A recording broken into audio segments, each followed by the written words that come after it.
Hi, welcome to the Resources Roadhouse. I'm Wally Graham. I'm here at the final day of the 2019 RIU Explorers Conference. The crowd's shuffling in, everybody's lining up at the booths. We're going to go and see who's here. Catch you later.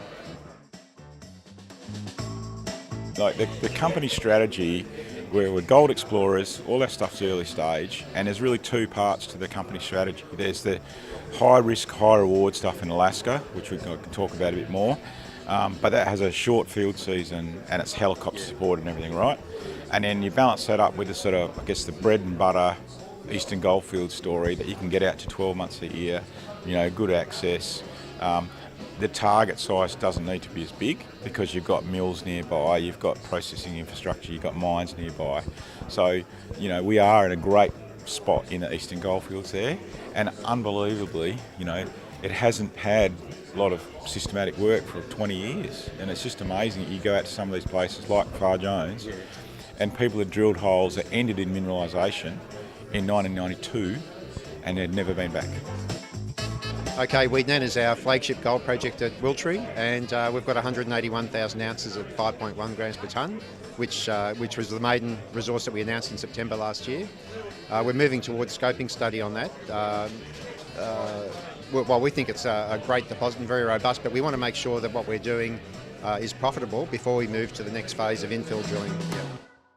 Yeah, Mount Lindsay's, we've been working through the study now for probably 9 months now, the scoping study, and we're looking at simplifying the flow sheet, so that's where a lot of the work's been done. The underground mine design's been completed, so we're just waiting for that to be finalised. And we're getting very, very close. I had some more information come through last night, so that's looking like it's heading in the right direction. So, you know, the target there is to get the capex below 50 million and to get an NPV which is at least 2.5 times better than that. We get that sort of result, Wally, and we'll probably press the go button on that, get some funding and maybe do a little bit more met testing, and also I think if that result was successful, then we can start looking at, you know, finishing off the permitting which we started previously.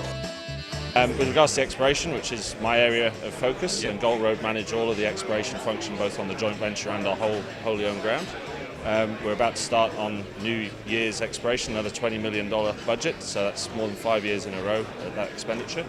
We've got a great new project called Gilmore, which is a high-grade, narrow vein deposit that we're doing the drilling to hopefully get a first resource in this year. So certainly an exciting year ahead for Gold Road.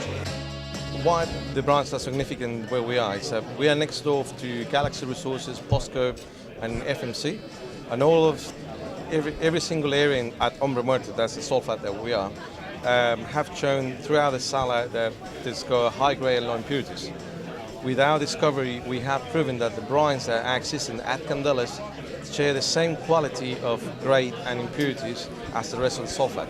Right. So it's a significant discovery because of the high grade and low impurities. It's a perfect combination for the chemistry that you're looking for in any brine operation going forward. Okay, that's it. That's a wrap. That's the end of the conference, and so we're off.